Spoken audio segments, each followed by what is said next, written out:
Hey there, Catherine here from Carrus, and in this video, I am interviewing another one of our special Carrus coaches named Geoff. Geoff is a senior engineering manager who has spent 5 years of his career at Microsoft and 11 years at Google. He's interviewed hundreds of candidates for a wide variety of roles during his tenure. In this video, we talk about Geoff's unconventional journey into working at Microsoft and Google, including the 20 plus interviews he had at Google. We talk about his philosophy for building high-performing teams and how that impacts the hiring process. We also talk about the importance of EQ, which is emotional intelligence, and psychological safety. So let's go ahead and get started. Okay, well, Geoff, thanks so much for being here with us today. So you have experience both at Google and Microsoft, Google for about 11 years and Microsoft for about 5. Can you tell us just a little bit about your overall career journey and how you ended up in FAANG companies? Yeah, what is your story about that? Yeah, thanks, Catherine. I appreciate the opportunity. So how I got to Microsoft was very unconventional. So there is a friend and a colleague of mine who I have kind of followed, and he's followed me throughout our whole career. He's worked for me, I've worked for him, and he was at Microsoft at a time that I was at a pre-IPO company. And that was 2000, and it was the height of the dot-com bubble or boom. And no one wanted to work at Microsoft at the time because they were an old, fudgy, establishment company. Even back in 2000, people thought that. Yeah, not so much as they did in 2004. Okay. But even then, how do I get a startup? And get in a startup was where people were seeking their riches, kind of like the San Francisco gold rush. And he said, there is a role for you here at Microsoft. How would you like to work for my contracting company? And you'll be a contractor here. And the kind of everything just kind of fell in place. And I took that role. So you started off as a contractor then? I started off as a contractor because they had an immediate need for somebody with my skills. Infrastructure, building tools, source code control, those kind of things.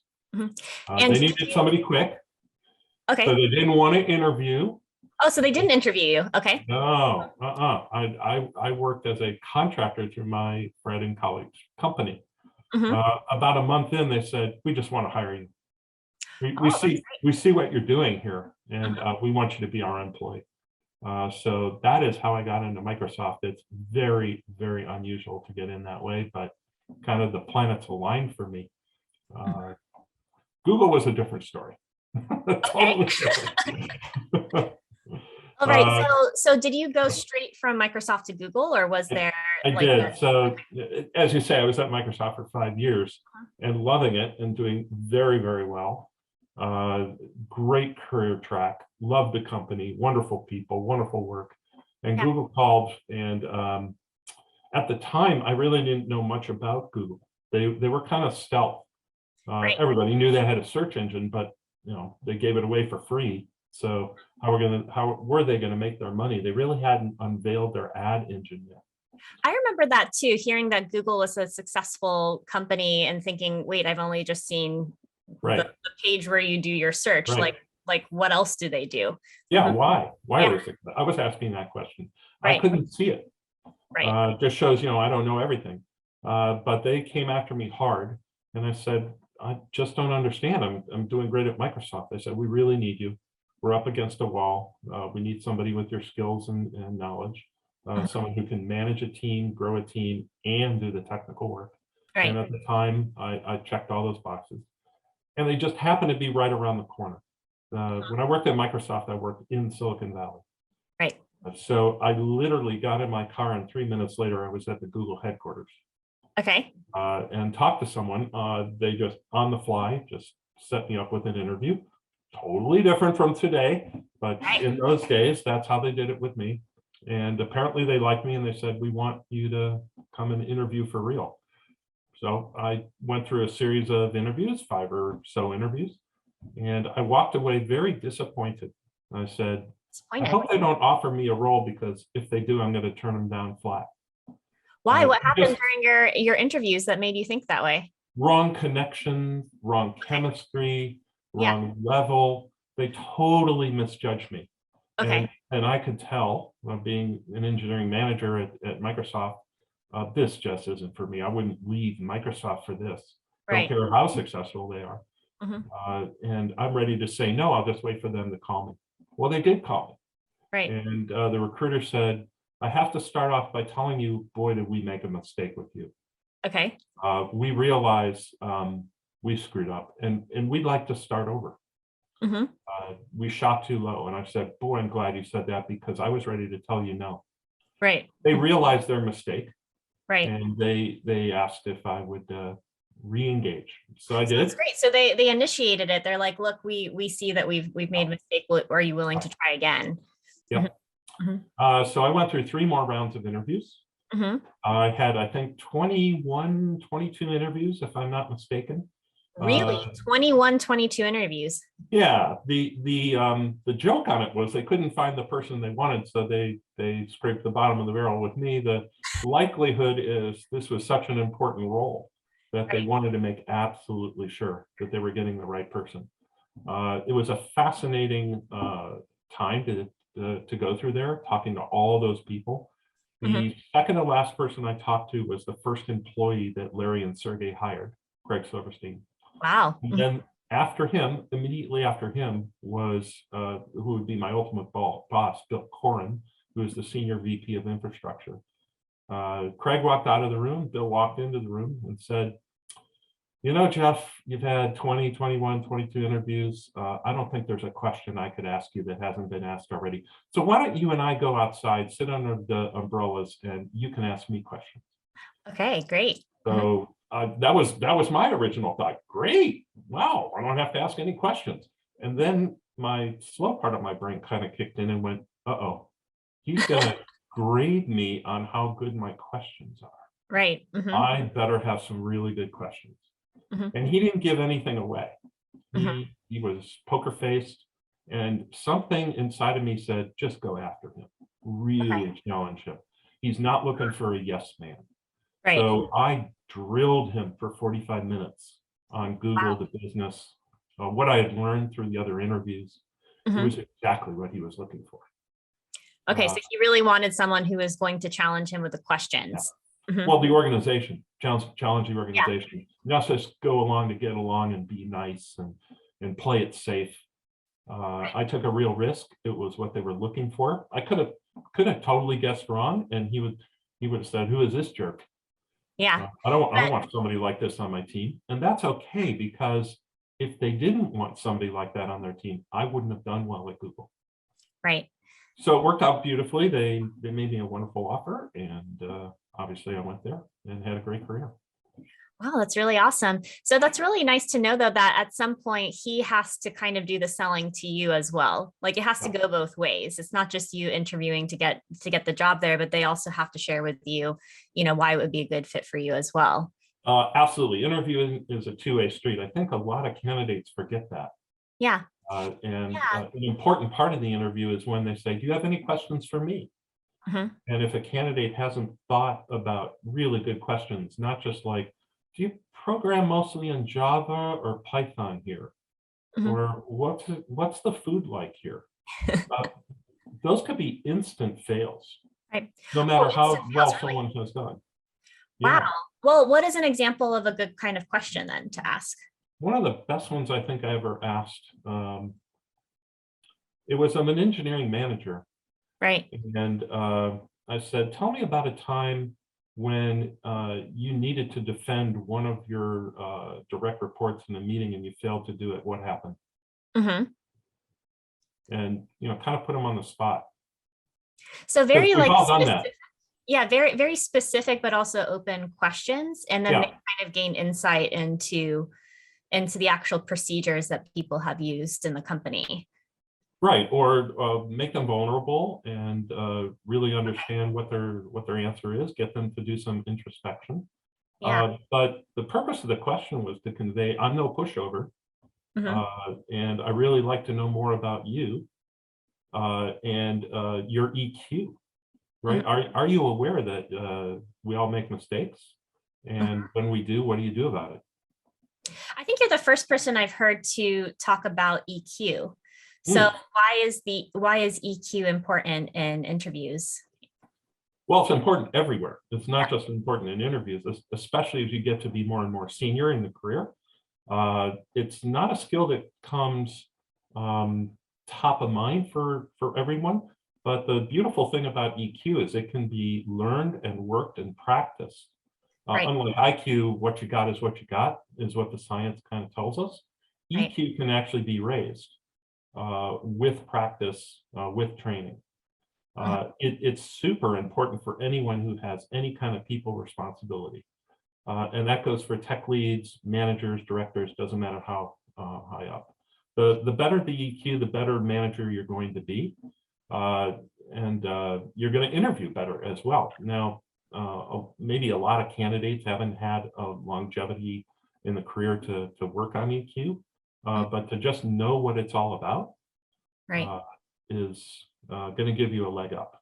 I know I do hear a lot of people seem to be really worried or focused on the technical side of the interview or the hard skills that they would have, but people tend to forget about the soft skills that you would need to know to interact with people and teams, and that's really where the EQ topic comes into play, and the behavioral interview questions too. Yeah, especially important for the TL and above, or any kind of management role. When you're coming out of college and you know what you know, and they just want to see what are your skills and are you teachable. Right. That may be something that's different than a technical skill. How teachable are you? What's your demeanor? What Google would call the googliness part of the interview. That's important, but far less so than what you know.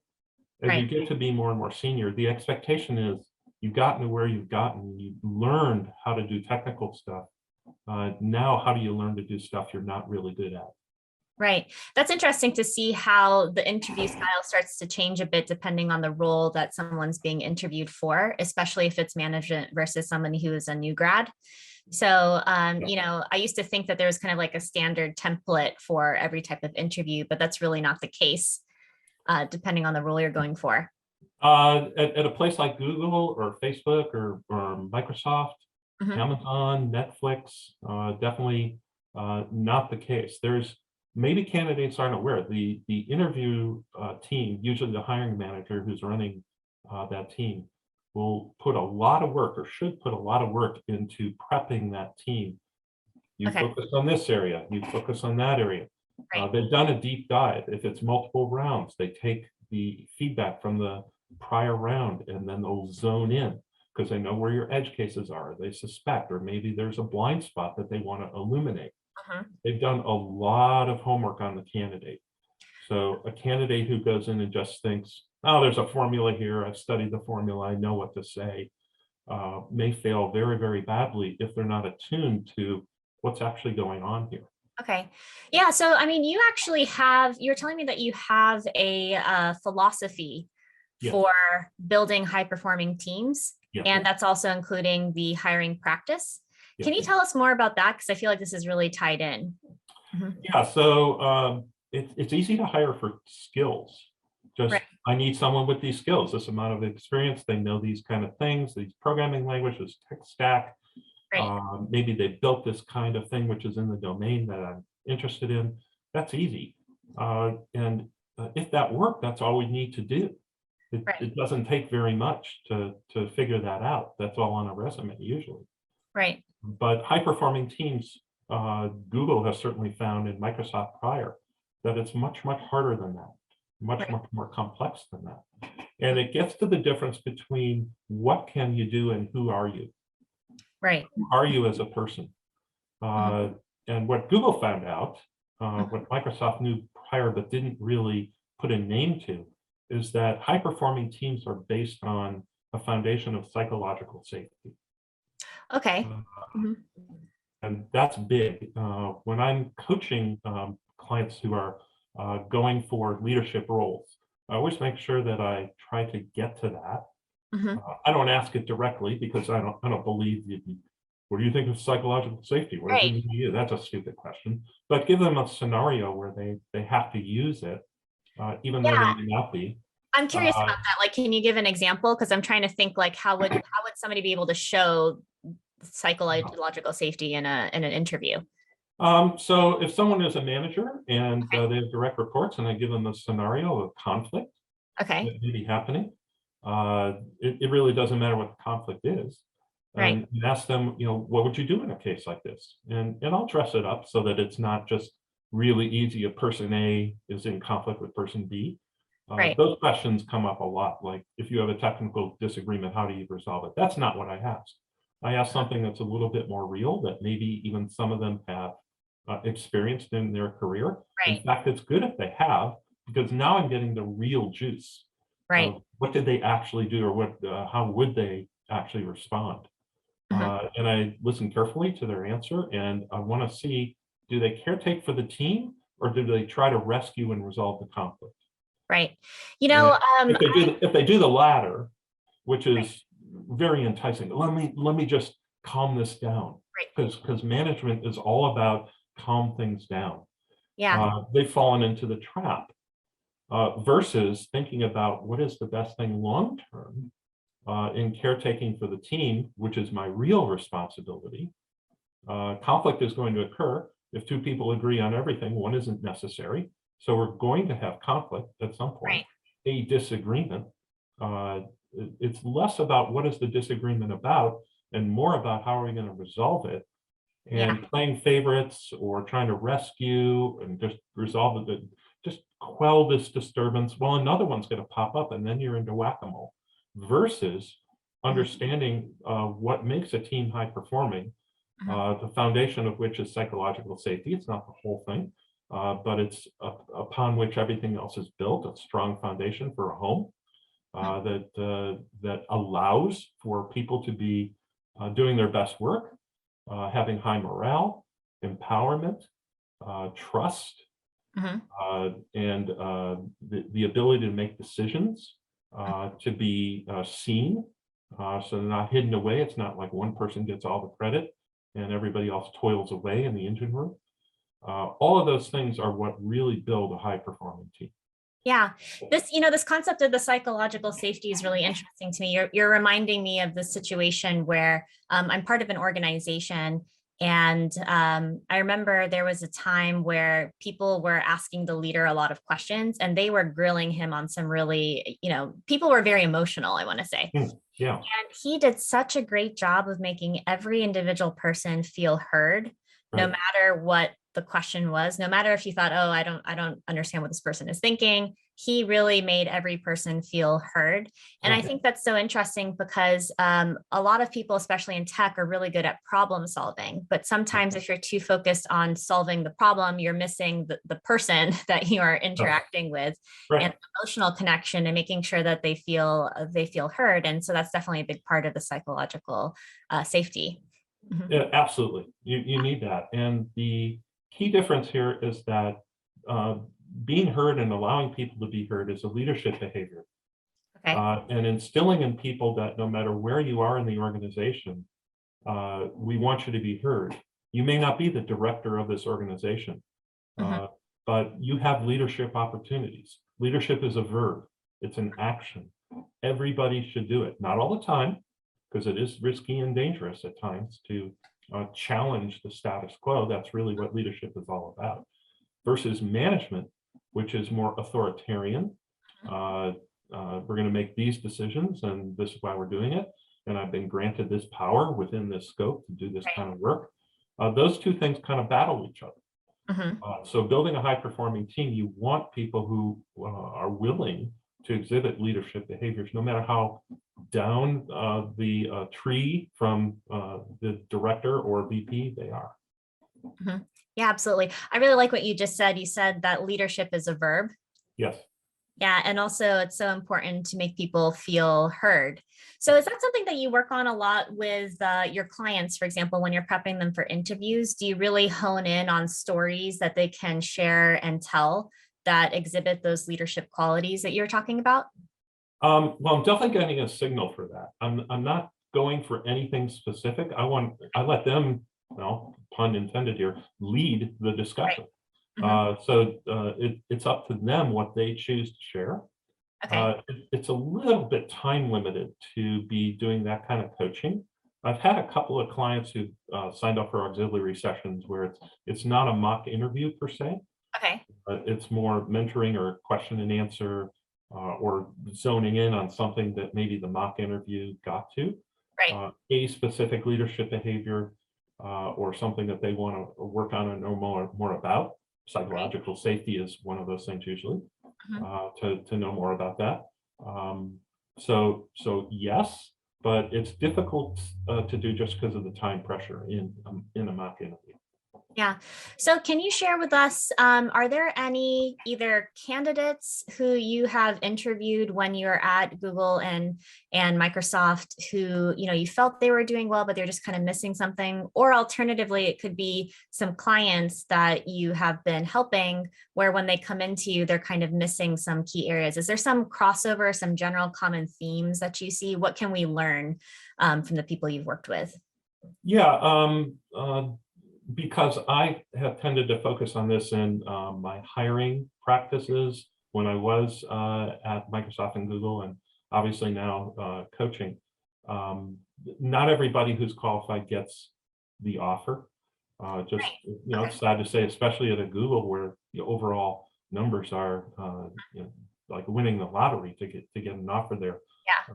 Even if you're terrific. So purposely so, these type of companies would rather lose good people than make a bad hire.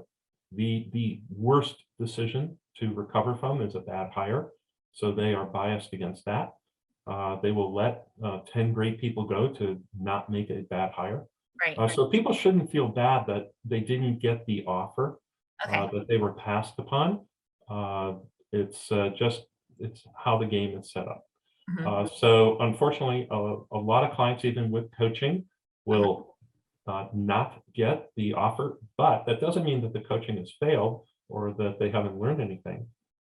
They just should take that on to their next interview, and eventually they will find the right role for them. It just didn't happen to be their time or their role. The same is true with hiring, at least when I was doing the hiring.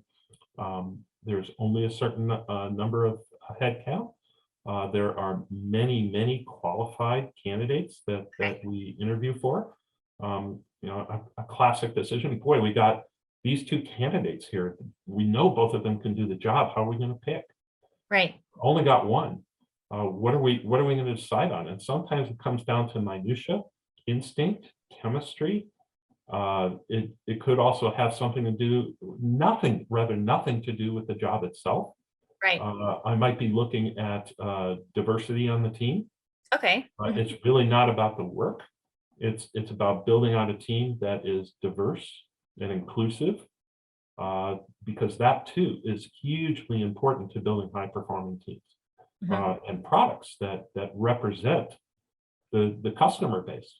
If there were a team just of Geoff Mendals, middle-aged white guys, we're going to have a great product for middle-aged white guys. Right. But we're not going to have a great product for women, for people of color, for people in different parts of the world, disadvantaged, who all bring something to the equation, just in their life experiences, things that I will never have known or experienced. I can talk about a situation like that if you would. Yeah, absolutely. Can you tell us maybe like a specific story that you have about, either a client or a candidate? Sure. There was one who signed up for a coaching session with me and wanted a system design mock, something that I do quite often. I do system design and behavioral mocks, not coding anymore because it's been too long for me. I can't do that well. And there was just a chemistry between he and I. They're kind of finishing each other's sentences, type of chemistry. It's rare that happens, but it happened in this case. This candidate was, rather client was a candidate for Google, and was super interested in getting that role and didn't want to leave any stone unturned. recognized the chemistry that he had with me. Right. Interestingly enough, I advised him, I said, it might be worthwhile for you to get other opinions other than me. I appreciate that you're going deep with me. I like the business and like working with you. But what if you got somebody else's opinion just to double check? So he did that. So he worked with other coaches and put a lot of time into this, a lot of obviously money and energy. And we went super, super deep. In fact, he found my edge. I was wondering, oh God, if he schedules another session with me, what am I going to say? I've already bled me dry. So he challenged me. I learned a lot. I had to get out of my comfort zone to work with him. There was no guarantee that he was going to get this job. And in fact, as he was describing it to me, it was kind of in doubt. But he did get it, I'm happy to say. And he credits some of the coaching, but as a coach, I credit him, right? It wasn't me in those interviews. He did it all on his own.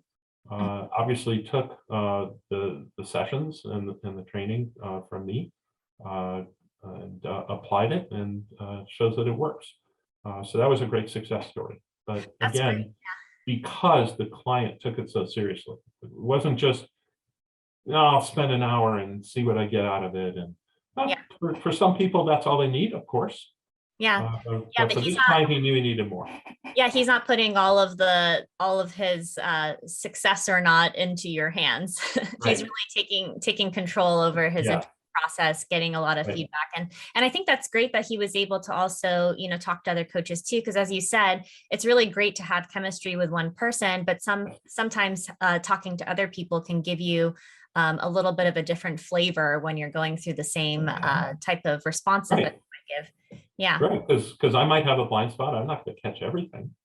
I grew up on one side of the train tracks and have my life experience and my career in tech, and somebody else's is going to be different. It's a good strategy, I think, to get a wide variety of opinions if you have the time and the money to do it. Absolutely. And, that's a good point, because even in the interviews itself, you're going to have different interviewers as well throughout the process. Perfect. That's right. Yeah. Not everybody is Geoff Mendal who's interviewing you. Exactly right. So, Geoff, we're coming to the end here. Is there anything else that you would like to share? Anything that would be really great for us to know? Maybe some key takeaways that we can have. Sure. So for me, when I coach, I'm coaching the person. I'm not trying to develop skills. So my concern is the client, him or herself.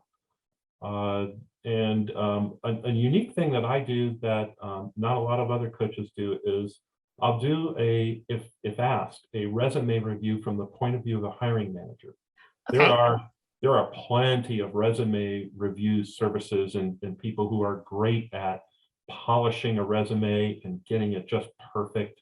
It looks perfect. It's got all the right words in the right way on there, and stuff that doesn't belong shouldn't be there. But once that's done, how do you get into the mind of an engineering hiring manager? And so that you got a chance of getting that call. We want you to have an exploratory interview. And part of what I do and have advertised on the platform is I'll review your resume, send me your resume. I'll spend some time on it. Then we'll have a session. And as an engineering manager, I'll tell you, this is what would entice me to say, yeah, schedule an interview or not. I don't think a lot of people are offering that kind of service. It is different than just your standard put out a great resume and hope to bait someone into contacting you. This is more a deep dive from, I've got an open position and this is going to entice me or not, and here's some suggestions for what to change and what to keep.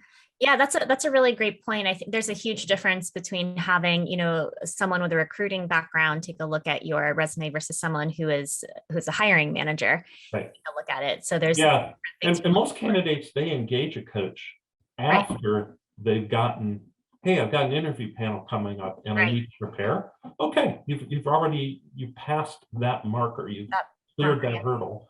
You don't need a resume review from a hiring manager's point of view. But for those who are early in the process and want to engage in that way, I'm happy to do that too. Okay, well, Geoff, thank you so much for your time. I have taken so many notes, and especially the things about vulnerability and psychological safety. I think for me, those are really big takeaways. Yeah, and I know a lot of our viewers are really going to have their own takeaways from this as well. So thank you so much for your time. Happy to do it, and best wishes. Talk to you soon. Thanks so much for listening. If you want to get in touch with Geoff, then head on over to carrus.io, where you can schedule a free 15-minute chat with him. We put all the links below this video. Make sure you like and subscribe, and we'll catch you in the next one.